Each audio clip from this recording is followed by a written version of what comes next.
Welcome in. Just please bear with me. My name's Scotty Swingler. I'm going to give everybody a second to get in here before I get really honest about the state of where things are at if you're a Baylor fan. Let me start by saying Baylor men's basketball lost by 2 today, but they lost by 2 while three of their 4 expected leading scorers on the season shot horribly, so it's okay. Indiana's a good program. I wanted to wear this shirt today, my 2021 Baylor basketball. Oh, I'm sorry. This isn't my Baylor basketball. Dude, I did this on accident. That's how tired I am, Terrence. This is my Baylor football Big 12 championship shirt. I thought I grabbed a 2021 Baylor basketball national championship shirt. Regardless, I want to remind everybody what the standard is at Baylor. It's championships. The word of the day for me is accountability. The word of the day is accountability. At the end of the day, something I've learned in my life is you are accountable first and foremost for yourself. That's where you have to start looking first. And then if you're a leader, you're accountable in the organization you lead. And I almost did this on the stream, but I didn't want to waste your time by rolling 6 minutes of video clips. You can go look this up yourself. I want every single one of you to go watch yesterday's post-game comments on Baylor Athletics or Baylor football or whoever posted, right? And there are 2 men that stand up to the microphone, and one of them is Coach Dave Aranda. And we hear the same thing that we've heard for 4 seasons. We hear about care factor. We hear about disappointment. And we hear this sentence, which is now going to drive me up a wall. I know we're a good team. Or we're a good team. Then Jacob Redding gets on the microphone. Mind you, walk-on who became a starter, earned his way up on special teams. Mind you, without Jacob Redding, this team would be 2-6. Just if he doesn't make 2 of the best plays of the season on interceptions, this team would be 2-6. Jacob Redding gets up to the microphone and tells the freaking truth. And you should go watch it. Jacob Redding gets up on the microphone and says, we're about to find out what kind of character we have because our goals, we've failed. Our goal was to get to a Big 12 championship, and that's out the window. And it's unacceptable. And now we're going to find out what kind of character we have depending on how we play the rest of the season. And I was astonished and disappointed, if I can use one of Dave Aranda's favorite words, that a walk-on safety is telling the truth and taking accountability more honestly than the head coach of the football program. Now that we've got some people joining us, it's been 3 minutes since we went live. I want to throw up this graphic. And I just put this together real quick before we went live. Here's the graphic. Team rankings right now. Remember, there's 136 teams in FBS football. Baylor is 123rd in points allowed per game. 111th in yards allowed per game. 119th in defensive stop rate. That's 1 spot lower than we were last week. We were 118th, by the way. 135th in fumbles lost per game out of 136 teams. 133rd in turnover differential. 104th in penalties per game. And 92nd, Terrence and I were joking before we went live. Oh, we made the top 100 in penalty yardage per game.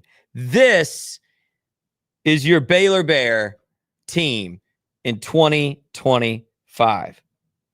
And the reason I bring up these statistics, and yes, I cherry-picked statistics. I did. There are lots of team stats out there. By the way, Baylor doesn't rank outstanding in any of them. But I picked these specifically because what do these stats have in common? They come back to the head coach. They come back to the head coach. Why do I say that? Because we hired a head coach who had just won a national championship as a defensive coordinator, and we are fielding a bottom, 6% defense, bottom 7% defense in the country. Because we hired a coach who was supposedly so steady and disciplined and singularly focused on football. And yet, what do fumbles and penalties tell you about this team? They don't play with discipline. They don't play with discipline. I have not played football beyond the freshman level of high school. And I know holding on to the football and not committing dumb penalties is a discipline issue. You can coach it out of guys or you can't. And this head coach can't. This is the reality of where Baylor football is at this week. So let me tell you what we're going to do the rest of this show. We're not going to talk about the head coach. We're not going to do it. We've been doing that for 3 weeks. Every single person on X is doing that right now. We're not going to talk about it.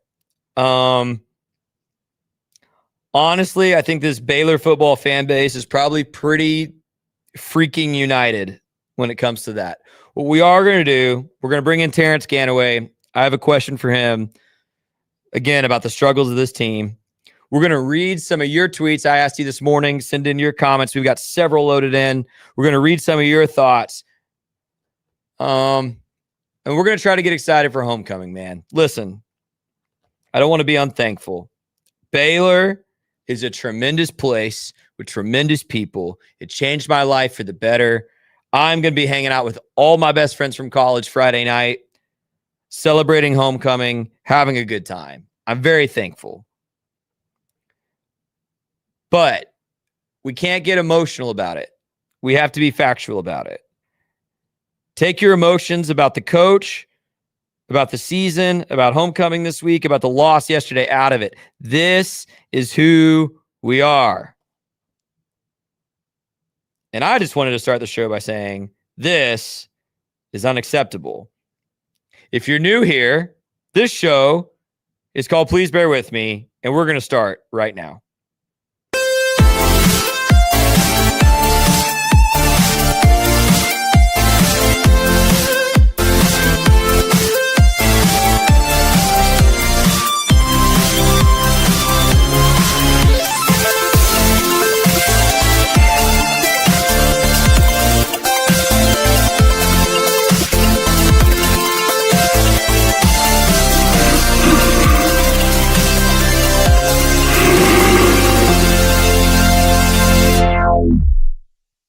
Shoot. All right, I got it off my chest, Terrence. I feel great. I feel awesome. Welcome in, everybody. Please bear with me. Baylor legend Terrence Ganaway is with me, as always, my friend. By the way, someone who elevated standards for Baylor football. What's going on, bro? Scotty, it's a pleasure to do this with you week in and week out. It seems like we're going to be playing the same or similar song that we've played the last couple of weeks, and definitely disappointing. But where do we go from here? I'm like Jacob Redding, and we got to figure out how to push where we need to push, how to find out if guys are with you or not, and finish out the season. And that starts this week with UCF. It's not going to be easy, Taz. I can only imagine. And I think I'm not in the locker room, but I have been in locker rooms. The stark contrast of emotions and candor that you get from Aranda and that you got from Jacob Redding lets you know that there is a disconnect in the locker room. There's people that expect them to be at a certain spot, And then there's people that have allowed the dissension of Baylor football to just happen. That graphic is horrendous. There's not a coach in America that will look at that graphic and say, this is acceptable. It is not acceptable. There's not an AD in America that will look at this graphic and say that this is acceptable. It's not acceptable.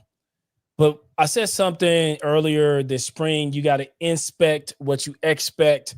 I have no idea what Mac Rhodes and Linda are inspecting or expect from the athletic department in regards to football.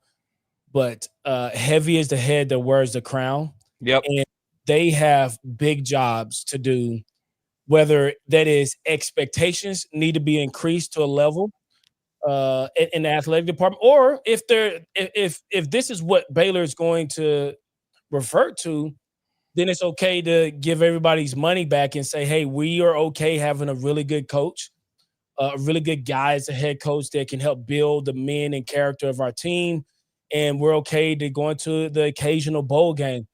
It is not the expectation of the fan base, as you can see how frustrated we are. And I think we're showing that with how we show up to games, how involved we are at games. And it is very frustrating to see. And so, like I said, I'm not in the locker room, but I can only imagine that there's some misaligned expectations, which is why we have the product that we see. Yeah, a couple thoughts on that, Terrence. I think you're absolutely correct. One thought, yesterday was the first time I felt like I noticed, and that doesn't mean it's the first time it's happened, and it doesn't mean all of my interpretations are correct, but I felt like yesterday I noticed, oh, this team doesn't look like it's trying anymore. Now it wasn't the whole game. It wasn't every play, and it wasn't every player. We did a feature story on Green and Gold Game Day about Josh Cameron. Mrs. Andrea was kind enough to come hang out with us and give us some great stories, and it was awesome. Josh Cameron looks like he wants to win football games, y'all. That dude was playing yesterday. I cannot say that for every player I saw on the field, and I can't say it for every play, every snap Baylor played. It was the first time I was like, oh, we're there. Like some of these guys have quit.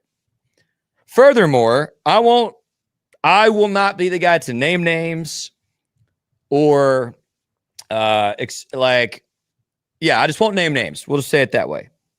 But I know for a fact now, because I've seen it, and some of you have seen it. And Terrence, you've even texted me about maybe even privately this is happening more than we see it publicly.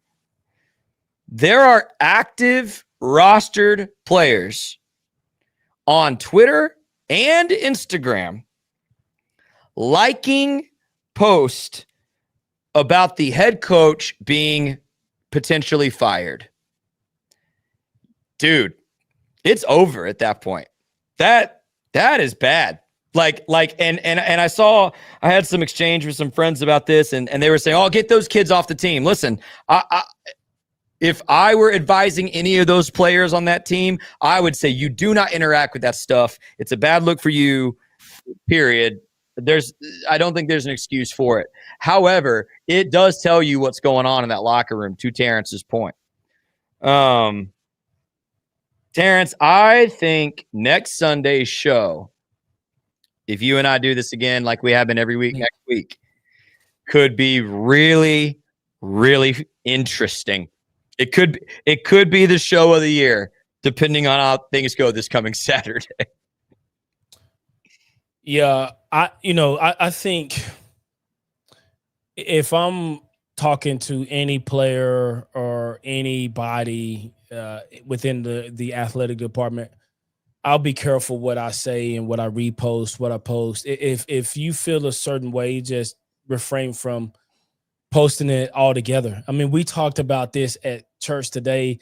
We're going through the book of James and just a faith that wins and the practicality of it. And we're in chapter 3 where it talks about the tongue. Power of life and death lies in the tongue. If you speak life, a healing, which is like the tree of life. And what you say holds more weight if you're internal to that organization than you are external. I think I have some weight, but it could be easily dismissed as Terrence is an old, disgruntled ex-football player. He's not in the locker room. But if you feel a type of way towards your head coach or the program and the direction is going, I think that is something that you keep close to vest. Yeah. Now, with this NIL era, transfer portal era, I could see some of those potential programs are like, hey, man, how can we pick off some of these Baylor guys if there is an opportunity to do so? Yep. So they could sow some seeds of dissension and say, hey, man, I don't know if this is where you want to be, but this is where you should be. And they're talking to players, parents, cousins, uncles. There's a lot more stuff happening behind the scenes. And I think you should just refrain from getting involved. And I think now with the one transfer portal, I think that helps, but who knows what's all been said. Baylor definitely has to figure it out this week. There cannot be the care factor. We wanted it more. We wanted to. We tried to. We had a good week of practice. I don't know what happened. I think it's very apparent that the fans know what happened and what's not happening. Yeah. At the end of the day, you're paid to win games. You know, I do think the best job in college sports is a fired head coach. I mean, like if you're a fired head coach, you're going to get paid a lot of money. I think that's the best job, but I don't want to live through it. You know, I don't want to see it happen and play out real life. And that's exactly what we're seeing. And it is, you know, I said we talking about the same song for the last couple of weeks. Yeah. It's been the last couple of years. And the song on. Is getting drug out and played slower and slower. Come on. Each and every time we're out. It's time for the tomatoes to start coming on stage and us to get booed off stage. So I like it. King Terrence, I've said this to you before, man. You are the king of the good metaphor. This is so fun. I never know. Today it's tomatoes, you know. Next week it could be just thinking about VeggieTales, man. That's right. Hey, there we go. Positive. You just said speak life. Positive things. Yeah. Get some VeggieTales in here. You know, it's so funny, Terrence. You pointed out something about these Dave Aranda quotes contrasting with the fan base knows what's going on every week. Bro, that was my tweet like in the second quarter of this football game yesterday was this isn't surprising anymore. Like this happens every single week against any opponent that is not Samford or the worst Oklahoma State team in 2 decades. This is what happens every single week. And this is why I kind of opened today with this idea of accountability, man. I got really pissed off, man. Like, really mad watching those post-game interviews yesterday. And I was hanging out with my dad. And I said, after Aranda talked and Jacob Redding talked, I said, well, one of them sounds like he cares and knows what's up and is taking accountability. And it's not the head coach. Like, I'm sorry. You cannot keep saying for 4 years, we know we're a good team. We just got to put it together. Bull. Here, let's do it again. I know it's painful, everybody. There it is. Is that a good team? Like, is this a good team? The answer is no, man. And the proof is in the pudding. And I feel like I have to have the disclaimer every week. I think there is a ton of talent on this team. And I like a ton of the players on this team. And I shouldn't have to say I'm rooting for every single athlete on this team to succeed. This is not an anti-Baylor football take. This is just, here's the statistics, Coach Aranda. Can you explain to me how this is in any world a good team right now? And if the response is, well, we're just not putting it together, that's on you, man. It's on you. That's the coach's job, is to put it all together, to take all the talent, to take all the pieces, to take the hits when guys get hurt, whatever, and put it together. That is your job. And I'm really angry that our walk-on safety had a little more honesty and forthrightness. And I know Dave's not a talker to the media, whatever, but a 20-year-old should not be able to be more accountable and honest about the state of the team than the head coach. I don't know, man. It really, really got under my skin, as I'm sure everybody can tell. It's I want to talk about something that no one really wants to talk about. There's a possibility that there's no movement on Dave Aranda this year. There's 11 D1 football program openings right now. We assume Florida State will be another one. There'll be other ones as the year goes on. LSU's about to happen. And I mean, that's another one. And you got Penn State, of the ones that are open now. Penn State, Florida, Virginia Tech, Arkansas, UCLA, Oklahoma State, Stanford, Oregon State, Colorado, UAB, Kent State. And so you think about Florida State, a top 5 program from a backing standpoint. Like they can pull money and resources together. LSU, from a backing standpoint, top 5 program easily. And when you think about what that will do to the market, there's going to be people that has cash. Let's just go back to 2020 housing market, 2021. We coming out of the pandemic, housing market explodes. There's a lot of people that have cash, and they're buying houses. They need more space because I'm at home all the time. I don't want to see my wife and kids every day. I want to have my own man cave. I want to do this project. And you got all this cash. And Penn State's going to have cash. Florida's going to have cash. Arkansas is going to have cash. Oklahoma State, maybe put 25% down payment. Baylor is looking at a 5% down payment with these interest rates we talked about a couple of weeks ago. So that means we're going to be in a bidding war for not our ideal candidate, most likely.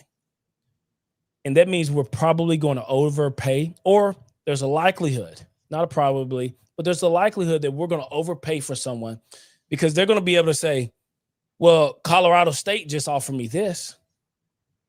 Why do I want to come to Baylor? Oregon State just offered me this. They're trying to rebuild the Pac-12. Why can't I go over there and do it there? Stanford, UCLA. And when you think about that, the coaching carousel that will happen this year, there's going to be a lot of people on this list, a lot of teams and schools. They're going to overpay for a coach. They're going to be looking at right now in the next 2 years, figuring out, did we do the right thing? And so you got to go way down the list and figure out who's on the waiver wire and who's worth having. Or do you sit this one out and you let everybody get picked up and you make a move next year? I hear what you're saying about the saturation in the market. You are absolutely correct about that. It's going to be a wild, maybe the craziest coaching carousel cycle I can remember.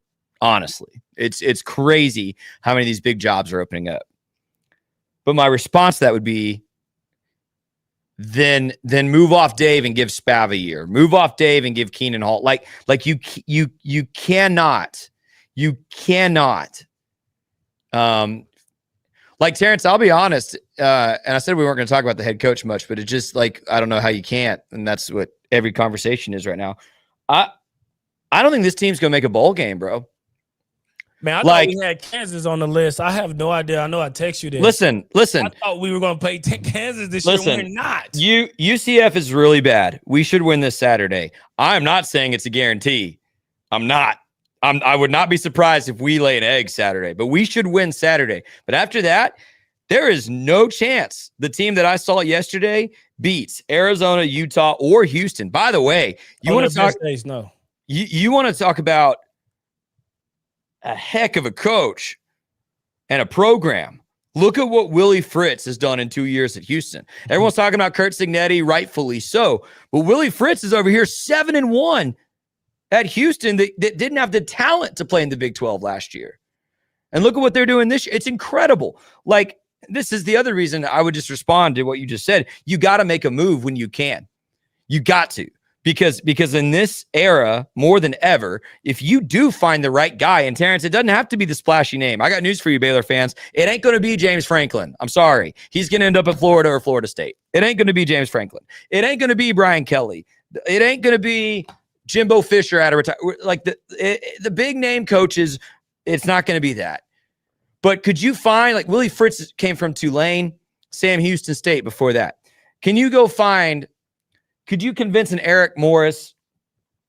Could you go find who's the current head coach at like North Dakota State? Could you go find one of those guys who's winning where they are and get them at Baylor? Yes, you probably can. And you're probably overpaying, but you can probably go get a Willie Fritz in this cycle, a winner at a small place, and convince them to come to Baylor. And that sends a message not only to your fans, but Terrence, I've said for 4 weeks, the people you need to be talking to about this head coach are the players and the donors. Period. Where's your locker room at? I think we know. It's starting to come out where they're at. Where is this 26 recruiting class at?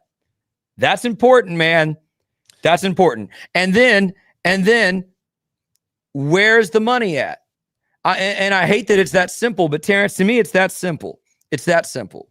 You got to figure out what those two groups of people want and what's going to keep those groups of people invested in Baylor. Because if you've lost the fans, you've lost the fan. The fans are not going to be back in the building this year. They're not. So you're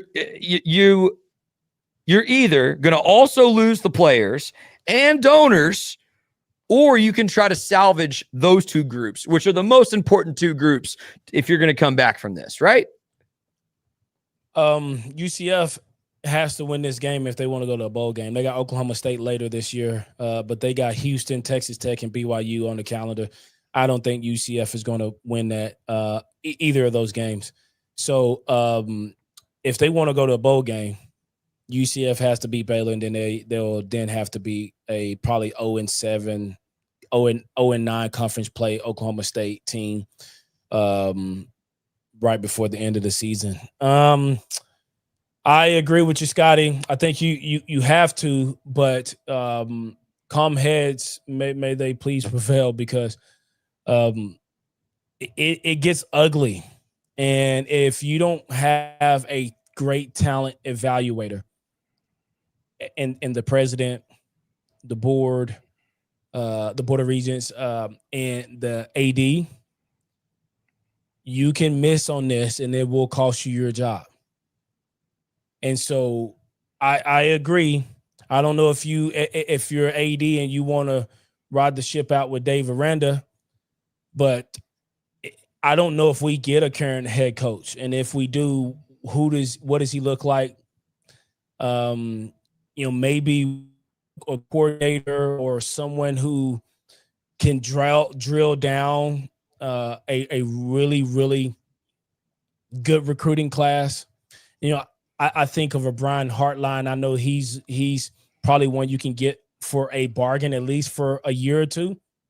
He comes in and he wins 10 games, like, going to have to throw everything in the kitchen sink at him, because I'm sure he'll be high on other people's list. I would say he'll have recruiting down because he comes into Texas every year and get players.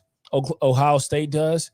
But you got to go get somebody who knows what it takes to build an elite program, in and out. And it has to start with culture.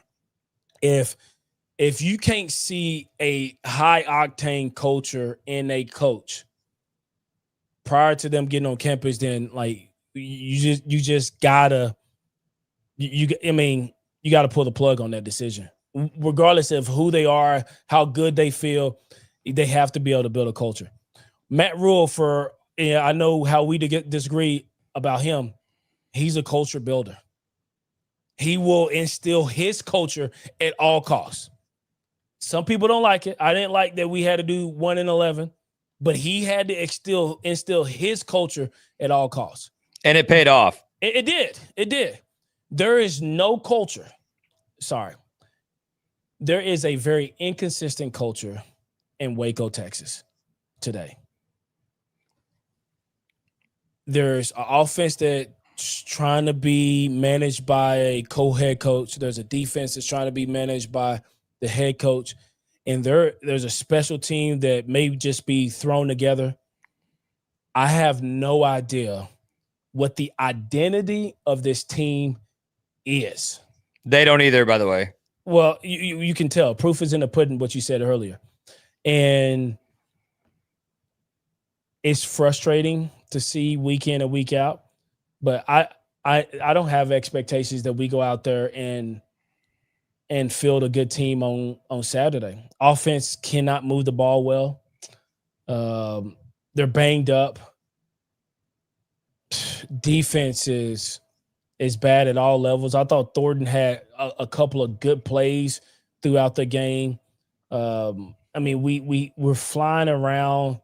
I mean, the dagger, we get the ball back. Maybe we go score and it's a totally different game. But the dagger is having a safety one-on-one in the hole with a quarterback, and the quarterback hits him with a stanky leg. And man, that song came out in like 2011, man. That's an old move. Like, you got to understand that. Keep your feet moving. Don't drop. And that's ball game. Well, Terrence, we could go on and on, man. The lack of discipline, the fumble on the kick return, the safety who's supposedly your best defensive leader making a stop behind the line of scrimmage, standing up to run off the field and celebrate, and allowing that player who wasn't down to then get the first down. Yeah. Like, and I'm not calling these individuals out. The bottom line is plays like that, and like the one you just named, have happened every single week, even against a team like Samford. And it's a reflection of culture, and a lack of discipline. Okay, I promised we would keep this episode shorter today, Terrence, and I promised we'd read some tweets. So really quick, let me thank our friends at Gather & Co. I did good that time. Sometimes I struggle with, like, where's the camera and where am I and where are the graphics? There's Gather & Co. See it? Good. Those are my friends. Gather & Co. Kitchen and Bath. If you knew Falconberry Construction around the Central Texas area, same folks, okay? If you need a remodel, please call them. Please call them and tell them Scotty at Please Bear With Me sent you. They specialize in two things. Baths. So, like, think bathroom. You wanna get it renovated because your mom just moved in with you, and maybe she is starting to struggle with her mobility. You need to call Gather & Co. They've done so many of these accessible, safe bathrooms. Go call them. The other one that they are really pushing right now, and one day, if God blesses me to have the opportunity to do it, I'm gonna do this, and I'll hire Gather & Co. to do it. They do the outdoor living spaces, man. Outdoor patio to hang, outdoor kitchen. Man, it's starting to feel nice finally in Waco, right? We're going to have about a month of like really nice weather before it just gets cold. Get your patio furniture and let Gather & Co. build you a pergola and like curtains that you can bring up and down, maybe even like the sliding doors that go all the way down your wall so you can completely open up your space and kind of combine that indoor, outdoor, get a TV out there. That's the dream spot to watch the Super Bowl in February. They can probably get that done by then, by the way. If you call them today, let's see if we can set it up. Seriously, Gather & Co. Kitchen and Bath. Those are my friends. Give them a call. They do sponsor this show. They support us. We really appreciate it. I would appreciate it if you check them out. Okay, I'm going to bring back my friend Terrence Ganaway. And Terrence, let's just go through some of these tweets. I asked everybody on X to please respond and let me know how they're. I think I just said, hey, Baylor fans, how you feeling today? Got a lot of good responses, so not everybody made the screenshot. So forgive me if your tweet isn't shown. I saw it. I love you. I value you. By the way, most of these responses, a lot of responses, Terrence, were just about Dave Aranda. Those are not the responses I pulled. We've been talking about this for weeks. We can all see how everybody feels, but here were some of the responses. I'm miserable. Won't feel better till Dave is gone. The reason I pulled this tweet, we are behind like 5 to 6 other schools in the state now. Terrence, I think that's true, by the way. A&M looks like they're going to compete for a natty. That makes me sick to my stomach to say out loud, but they look good. don't kid yourself. Texas is down, but Baylor is not Texas right now. Texas Tech is up. TCU just beat us bad. They beat us, 5 of the last 6. SMU, I know we beat them. I think state of the program, I'd still rather be them today. And I just said it, man. Houston is 7-1, clearly trending in the right direction, playing good football. Pretty strong recruiting class also. That was one response we received. Let's pull up another. Chris Platt. Hey, Chris. That guy played in the Big 12 championship game. He knows what's up. Defense is what it is, but the offensive execution has been terrible. By the way, he's right. Like, missed opportunities left and right on offense. Terrence, I had a question for you on that. And this is just for my curiosity, and maybe it will be cool for some viewers too. I was thinking about this because I do think, I still believe, and maybe I'm just naive, that like talent-wise on offense, Baylor's got the pieces, all the pieces you could want. Probably the best tight end in school history, by the way, in terms of just pure talent. But they struggle. So my question is this defense so behind the offense in terms of talent? And again, healthy talent. We know there's a lot of guys hurt. But is this defense so behind the offense that the offense isn't getting good reps in practice to prepare for games? Explain to me how that works on a practice field and if that could be affecting or if I'm drawing conclusions that aren't there. Yeah, I mean, everyone does something different, but our defense, our first team defense is not – they're not getting a ton of reps against our starting O. Maybe they have a period of two, but a lot of it is you're looking at scout team defense of defensive players. But a lot of it is I don't know if they're practicing in shorts or T-shirts or full pads, but practicing fast, being physical at the point of contact, finishing through, and then having defensive guys ripping at the ball, picking off the ball, and getting to the quarterback. They should reward the scout team defensive players as much as possible, incentivize them to, like, hey, you should be celebrated if you get a pick. You should be celebrated if you rip the ball out from the starting running back. And then the offense has to instill a culture so high that we are not going to be embarrassed like this. After every run, after every caught ball, we're going to tuck the ball and we're going to sprint. I mean, I remember at Baylor, like every time, I mean, the walk-on linebackers are just ripping at the ball. You're like, bro, the play's been over. But you wouldn't fumble it. I promise you that. Like, they're like 5 seconds later just ripping at the ball. And so it's a standard that's been allowed. What you allow is what you coach. Turnovers, penalties, blocking issues. This ain't something that just happened. It happened last year. It happened in the spring. It is something that is coached.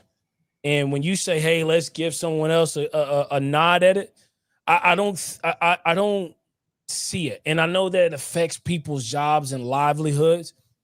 But my 7th grade coach, Buddy Ray, walked into the locker room and he said, this room has a lot of potential. Potential will get me fired. And that's what this team is. It has a lot of potential, not a lot of production. And that is why we see what we see week in and week out. They're not producing or being held accountable to the standard that is expected from us fans. Maybe they're held accountable to the standard that they want to see. But, man, there's a lot of stuff, man, that I see on film. I see in the game. I see, and you can't tell me it's not being allowed at practice. You just can't tell me that someone is coaching this out of the players. They're not. And so when you have mental lapses like that, you get what you get. And Baylor has been terrible on defense all year. They've started to regress on offense. I don't know if there's a group on the field that's gotten better to this point in the season? I don't. You can't say, well, no, this group has gotten. No, you cannot tell me one group on the field that has gotten better. A group, not just a player, right? An entire group, safeties, DBs, receivers, inside receivers, slot receivers,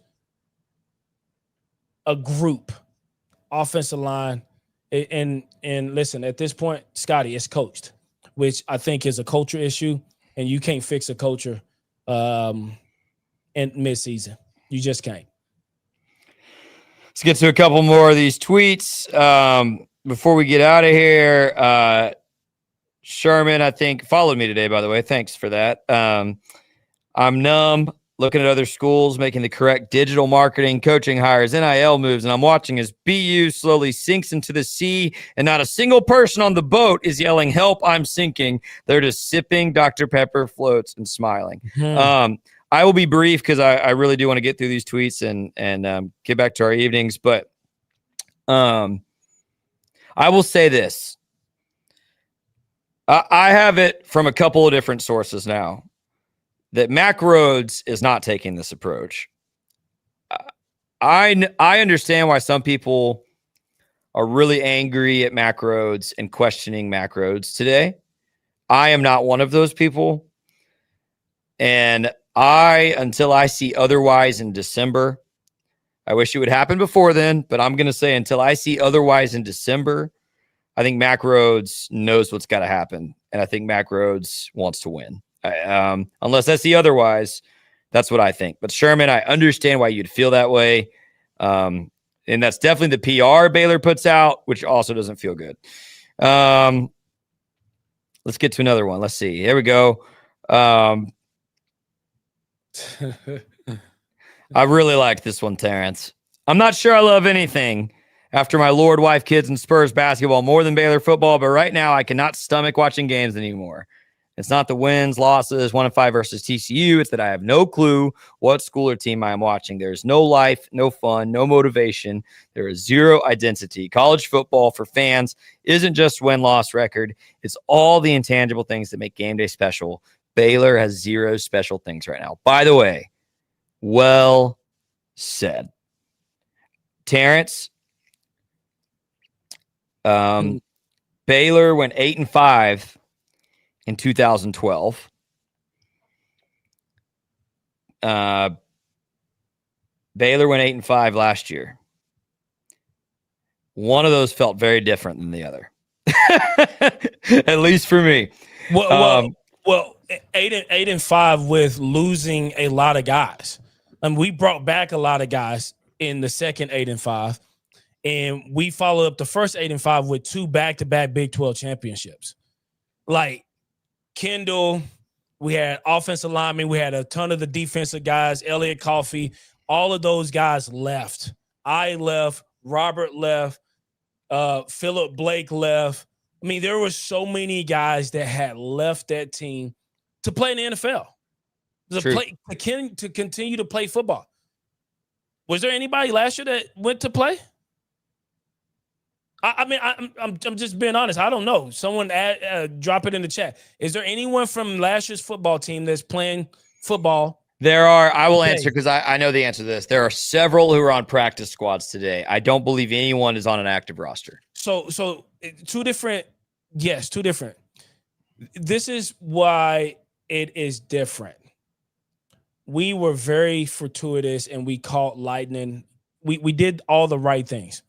I felt we were going to go to Texas Tech last year, and I felt like we were going to get blown out. I was hopeful, and they put a beating on Texas Tech, and I was disappointed in Texas Tech. Joey was like, I got this one thing, no regrets. And I assume it was like a jab at Baylor for them not hiring him and hiring Aranda, but no regrets. And then we freaking blasted Texas Tech.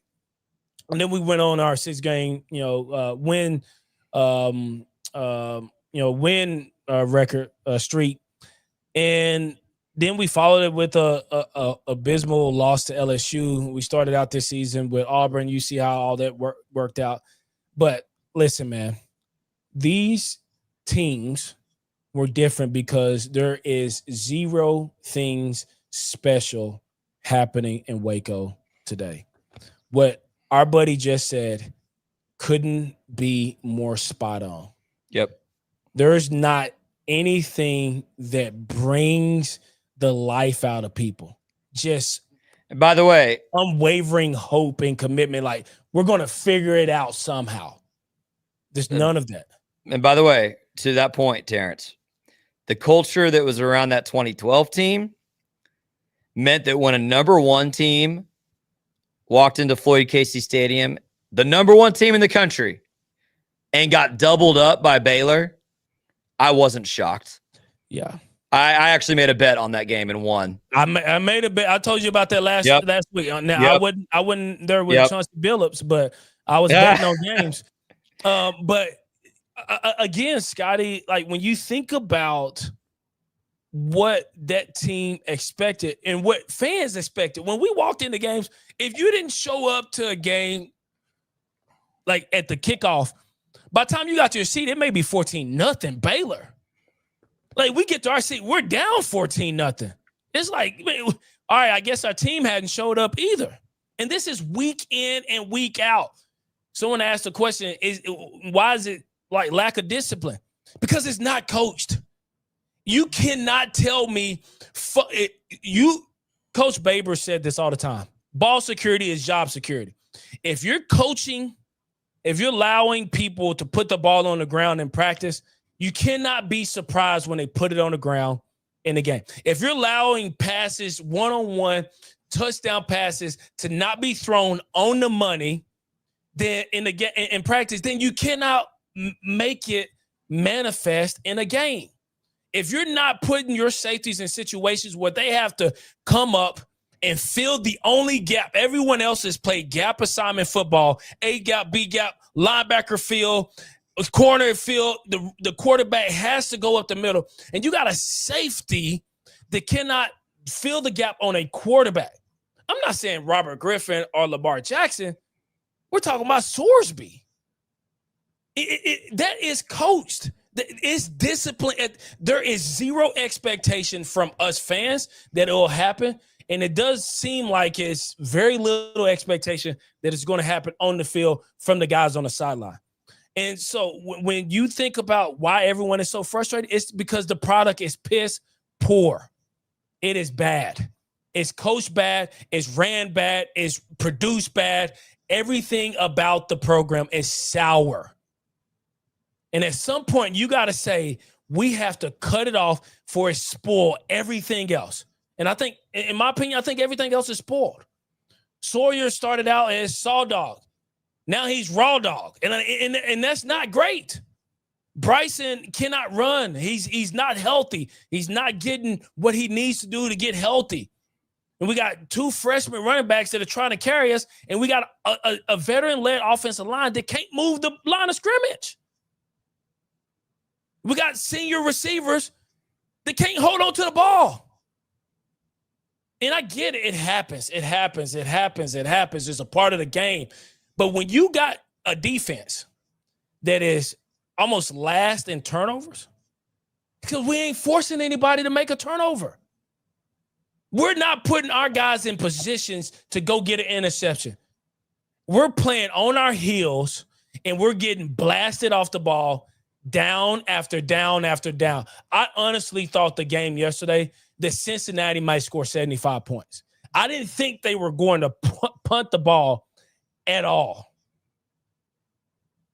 And for some reason, we're looking up in the fourth quarter and we're down 7 points. And you're thinking, how in the heck did we get here? We got a really good roster. We got to get a really good roster. This roster with a different coach and a different culture, maybe 7-1, maybe 8-0. Yep. But the standard in Waco today, from Mac Rose to Linda to Dave Aranda, is a 4-4 standard, and that's why everybody is so frustrated. It was 4-4 standard last year. It was 4-4 standard in 2023. It was 4-4 standard in 2022. And it is why you've seen a decline, because there is no one in the building that's willing to say it is unacceptable. It's not going to happen. You either get up, you either crap or get off the pot. And no one's saying that. And it's the reason why we have a very average football team. And we've had an average football team for the last 4 years. And so I don't like to get this passionate about it, because I know some of these guys may, follow me on Twitter and stuff. But I think if you're honest, you see it too. It was a great experiment. I don't like calling for people's job. I got a job. I want to take care of my family. But I said head coaching, I hate it for the assistant guys more than ever. Randall, I don't know what his buyout, $30 million. You can retire and live in the hill country next to Art Browse. I feel for the assistant coaches. But right now, it's a bad product from top to bottom. Offense is struggling. They cannot run the ball. You look at what happened in 2012 when we went on a winning streak. Lake Seastrunt, I think he had 1,000 yards to come on in the second half of the season. And then he became the starter the next year. You know what he did the following year. But Nick Florence was a good college quarterback. When you take all the pressure off of him, you give him Terrence Williams that guy's one-on-one when defense has to come up to stop a Glasgow Martin and to stop a Lake Seastrunt, you're going to get one-on-ones. Yep. And we can't get any one-on-ones because defense got 3 down linemen, and we still can't run the ball. It's a bad product. It's bad coaching. It's that graphic that you showed right there. It gets every defensive coordinator in America fired year after year. There is no one that can survive the job like this. No one in America can survive a job like this unless you're working under Mack Rhodes. It's the only way that's acceptable. The only way. If I don't go into the office and I say, hey, Aranda, 8-4 last year, LSU kind of got us, but it's bowl game. Maybe we let off the gas. It is unacceptable that you start out a season, SMU a couple plays away, Kansas State. I still can't believe how we won against Kansas State.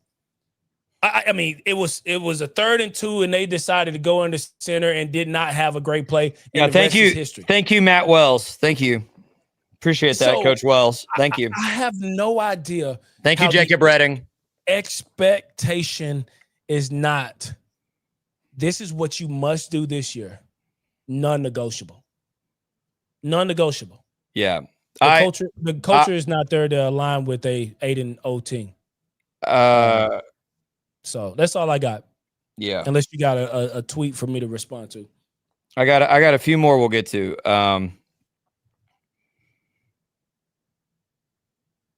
That's the one we just did. Yeah, sorry. You were preaching, bro. So I got lost on which tweets I'd thrown up. Here we go. Next one. 1-7 against the spread is so terrible. Every week is a disappointment. I know the running back room and half the defense is injured, but the fashion of these last 2 losses are ridiculous. Jacob, you are also absolutely correct. My buddy, this isn't my buddy. Sorry. This is Jane. Jane's been listening for a long time, though. Thank you, Jane. I've quit expecting a win. I'm back to 2007 to 2009 seasons when we went to support the team and we were just happy when anything good happened. No expectations for a win, just apathetic about that. But I completely support the young men who work hard every week. So do we. Number one, absolutely. So do Terrence and I all day. Jane, but I'm gonna respond to this. At least in 2007 through 2009, I think you could see the vision. I vividly remember, and I've talked about this on this podcast before, so I won't tell you the whole story. I vividly remember the first game at Baylor coached by Art Briles. The first one. And you could immediately see the difference in what Terrence is talking about. The standard, the expectations. Here's the best example. There was a quarterback transfer from Miami in that game named Kirby Freeman. Mhm. And Kirby Freeman, good guy from what I've heard. I've never met him, but seems like a good guy. Had played in a bowl game for the University of Miami, transfers to Baylor, is named the starter. I'm sure he earned it in practice because I know the culture that was around that team, okay? But Kirby Freeman came out, very first game for Coach Bryles, for him, this new look Baylor team against Wake Forest, and the game opened, and Baylor's offense had 3 3-and-outs to open that football game. And our Bryles, after 3 opportunities, pulled Kirby Freeman, and he never started a game at Baylor again because he inserted Robert Griffin, who was a true freshman, and that offense didn't play up to standard, but that offense took a step and came alive a little bit. That next week, Robert Griffin was the starter, and the rest is history. That is setting a standard. So, Jane, I appreciate your comment. But I think apathetic and not expecting to win actually takes me back a little earlier than 2007. I'm thinking 2005 and 6. Guy Morris era is what I would say. Here's my buddy, Hunt Huell. This is what I thought I was throwing up earlier. Do you know Hunt, Terrence? I don't think so. I need to introduce y'all. Hunt's a good guy. He's down in Seguin. I actually ran into him at a game a few weeks ago. Apathetic as to the results of the rest of the season. Will continue to support because I don't know how not to, but I have mentally quit on this season, and I'm looking forward to change/basketball season. You know who has a standard? Baylor basketball. They do. They do. Thank you, Scott Drew. Thank you. All right, Terrence, here's the 2 comments I had that I promised I would show you because they asked. 1, how common is it for OCs to call the 4th down play with the 3rd down play whenever they know they're in a 4-down situation? With the amount of times we've seen the offense go for it, I think it would make sense for Spav to do it, but we've never seen this. By the way, this account, Terrence Ganaway, appreciator. Big fan here, Terrence. What would you say? This is not my burner. I can promise you that. I'm not tweeting this to myself. But this is what I would say. I think the intention is on 3rd down, you are going to go for it on 4th, depending on the spot. And depending on where you get the ball, what hash it's on, if it's in the middle of the field, and the down and distance on 4th down, it changes the 4th down play call. So if it's like a 3rd and 3 and you think you get 2 yards and you know you're going to have a 4th and 1, like I think that is where you get the 2 play calls. But if you got a 3rd and 8 and you don't know if you're going to get 8 yards, 7 yards, or no yards, right? You just can't call that 4th down play until you really understand the situation. So that's the situation of football. I don't think that's a bad thing or a knock against Spav. I think he needs to figure out on 3rd down, hey, this is 4th down territory. We're going for it, which makes 3rd and 8 a little bit more manageable in the mind of an OC when he's like, if I get 5 yards, I'm confident about 4th. I don't feel confident about a 4th and 8.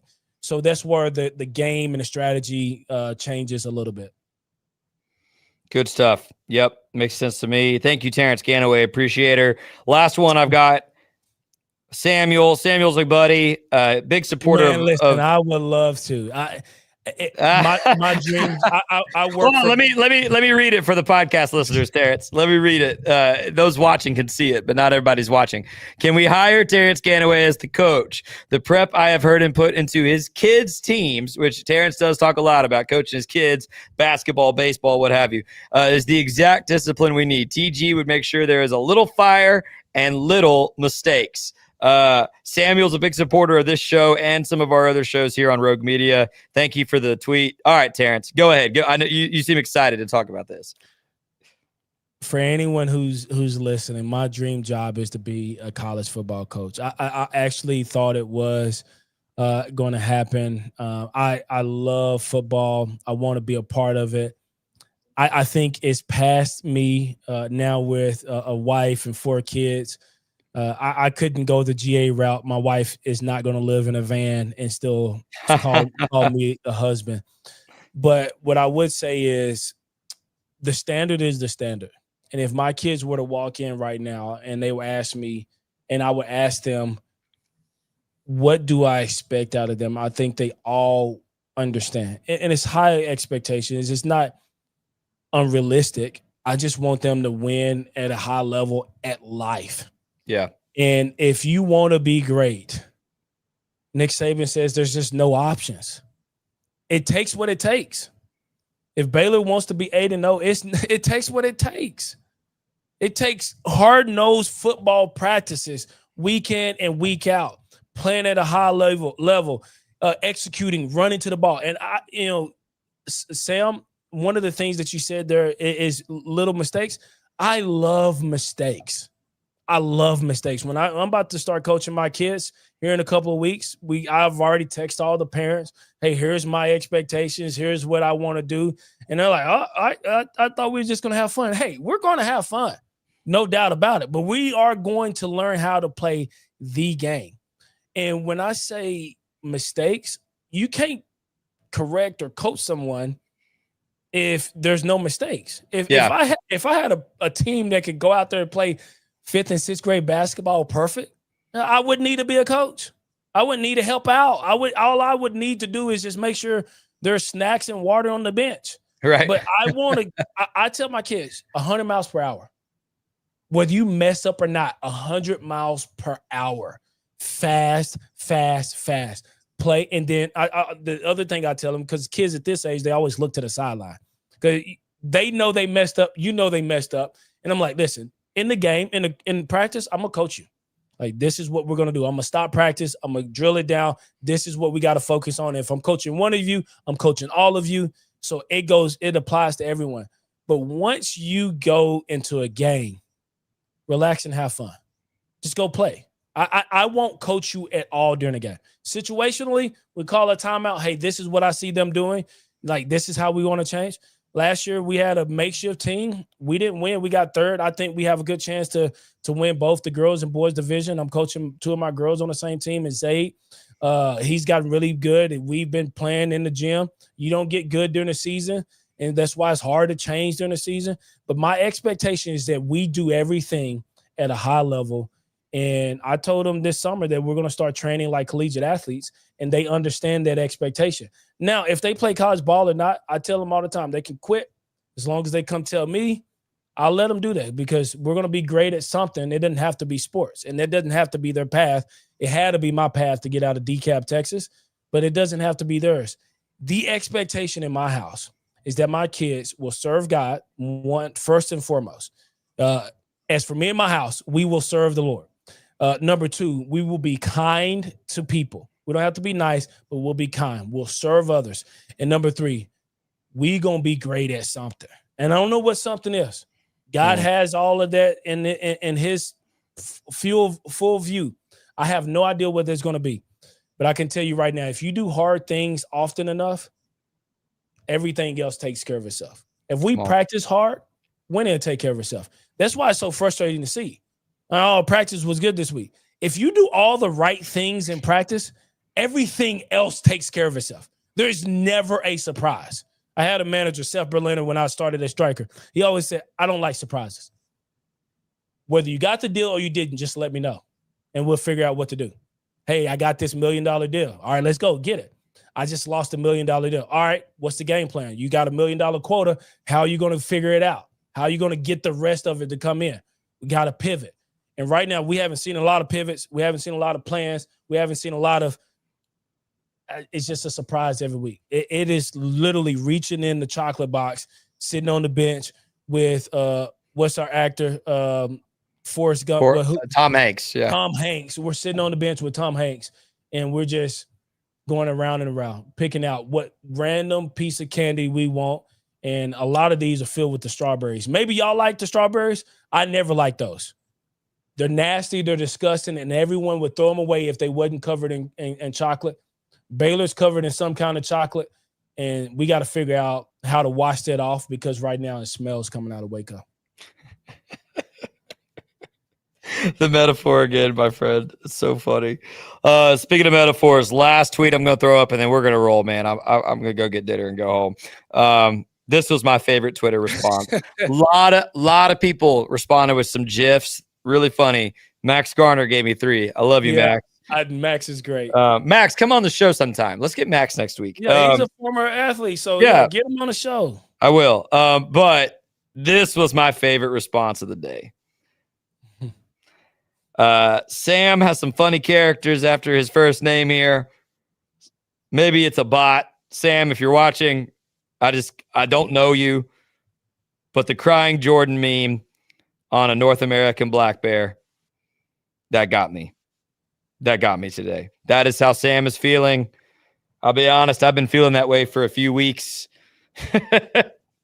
Maybe some others feel this way too. There you go, Terrence. Any other final words before we say goodnight and sick them and beat UCF? Because if you don't, you know the crazy thing, I just looked at Houston's schedule the rest of the year. Oh, they've got it, dude. They're going to be in the Big 12 title game.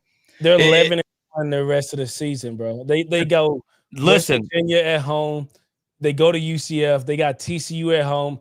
Yep. And then they come to Waco, who Baylor may be 4 and those are all W's. Those are all W's. Willie Fritz may be 11-1. They would, if Texas Tech wins out, they will lose the tiebreaker to Texas Tech, and then right. But I'm gonna make it BYU. I made this prediction earlier today. I was texting Pete Souza. I think BYU is going to beat Tech, and so then it would only come down to BYU, Cincinnati, and Houston. And Cincinnati has a much tougher remaining schedule, and I'm not sure who would win that tiebreaker. I guess Cincinnati does not have a conference loss, so Cincinnati still got an inside track. There's a good chance here, bro, that Houston gets in that title game. There's a good chance. I mean, Texas Tech is very favorable. They have BYU at home. BYU showed me something in Ames, man. I know Texas Tech's better than Iowa State this year, but BYU blew them out in the second half yesterday, bro. By the way, last thought from me. I'm sorry, because I really am done being on a soapbox. But quickly, there are no excuses to not play up to this standard, by the way. If your excuse is private school, I would point to Vanderbilt and BYU. If your excuse is NIL, I'm going to talk to you about how much NIL you think Georgia Tech and Vanderbilt have. Like, my God. What's so fun right now about college football, Terrence, is that Indiana, Georgia Tech, and Vanderbilt are probably all good, and BYU at this point are probably all, at least 3 of those schools are going to make the playoff. And they are not traditional powers. You do not have to be a traditional power anymore to get a good football program. But you got to have the right head coach. Culture wins all the time, Scott. There you go. Those schools all have great culture right now. Oh, man. Okay. I'm done. Terrence, are you done? Cincinnati has Utah this week, and they have BYU. So the 2 of their last 4 games are going to be tough. Then they finish with TCU and Arizona. I'm calling it. It's going to be BYU and Houston in that title game, which is crazy. If Cincinnati wins out, it's definitely going to be Cincinnati, and it could be Cincinnati and Houston. I cannot see Cincinnati beating BYU for sure, and they might lose at Utah. They really might. They got Cincinnati. They got BYU at home. Listen, I don't think BYU is invincible. They got a really good defense who has saved them the last 2 games. I like what I saw from Cincinnati yesterday. They got a really good offense that spreads the ball around. Sorsby's great. And they got a good quarterback that knows how to move the pocket. Yep. I mean, Sorsby, and I text y'all this yesterday. Sorsby reminds me of Sawyer last year. The way he ran and tucked. Now Sawyer, like, he could get 5 yards if he put his head forward, but he'll slide for, and it'd be 2nd and 9, bro. I'm like, bro, what kind of game are we playing? Let's play to win. I just don't. I don't know, man. I don't know if it's him or the coach, but he's a different player. He's passing the ball more. He's got a lot of pass yards, but that's to be expected in an offense like we're in. But I'm done. Yeah, that's it. That's all I had. I really like the quarterback at BYU, man. Barry Bachmeier. He's balling as a freshman. That kid has no business being a top 3 quarterback in the conference, and right now he is. He is right now. All right. Is he not the best? Him and Sorsby are up there. It's those two, and it's You can't say Morton because Texas Tech red zone offense is trash. yeah, and Hoover has had some ups and downs, and Sawyer has had big ups and downs. Dampier is not great. Rocco's had downs this year. Dang, you might be right. You might be right. I don't know. I'd have to do some more digging on that. I know a quarterback that's been balling out. His team 7-1 may go 11-1 down in that Connor Wegman. They rode his back last night. By the way, he delivered. By the way, you brought it up. I'll play into what everybody knows about me personally. And if you don't know me personally, hi, I'm Scotty Swingler, and this is so true to my persona. You could make a meme off of it. You know who Connor Wegman's quarterback's coach is? You know who the passing game coordinator is? Sean Bell. Sean Bell made a genius career move. He got off the ship because he saw it going down. He hitched his career to Willie Fritz, which was smart, and we need to bring him back to Baylor to be the next head coach. Okay. You know what Sean Bell said last night? And the sideline reporter said she heard him talking to the team and said, TCU was up 17-0 on Arizona State. We cannot get off the gas. We have to go win this game. And they won a game. They won a big game. I think they said Arizona State. I mean, I don't know if Levitt had lost the game at home. Maybe that was the second loss at home in his collegiate career. They went there with that defense. And if that defense plays like that against us all right, let's get out of here. We got to go. Let's get out of here. Let's get out of here. UCF this week. Hey, I'll be around for homecoming. Terrence, are you going to be in town? Listen, man, what I hate is driving back after a loss. It's the worst feeling, bro. It's the absolute worst feeling. So I don't know. I came down for Arizona State. I came down for Auburn. Maybe this is a win this week. But that 90 minutes back to Fort Worth feels like 5 hours. Yeah. When you're not winning. So TBD, and I'll let you know. Sick and Bears either way. Sick and Bears either way. And remember, Rogue Media, we cover Baylor all week. Matt Mosley's show, Pete Souza's show. I get to produce those. I'm actually hosting Pete's show tomorrow, so we'll look into some Big 12 stuff, standings, and we'll talk more about this BYU, Tech, Houston, Cincinnati race. Seems like those four running for the Big 12 title. Thank you so much, Gather and Co. I said it halfway through the show today, but call them. Let them renovate your outdoor space, renovate your bathroom, renovate your kitchen. Those are my friends. They sponsor the show. Gather and Co. Kitchen and Bath, anywhere in Central Texas. They will do the best job for you. They will make your house feel more like a home. Seriously, call them. Please tell them, Scotty, please bear with me, sent you. Even if you don't end up hiring them to do your job, give them a call, see what they could do for you. Maybe explore it. Okay. For Terrence Ganaway, my friend, my name has been Scotty Swingler, and this show is Please Bear With Me. Tough time to be a Baylor fan, but man, we'll be at homecoming. We'll be cheering loud. Don't know how many others will be there, but we'll be there. Sick 'em Bears. We'll talk to you next week.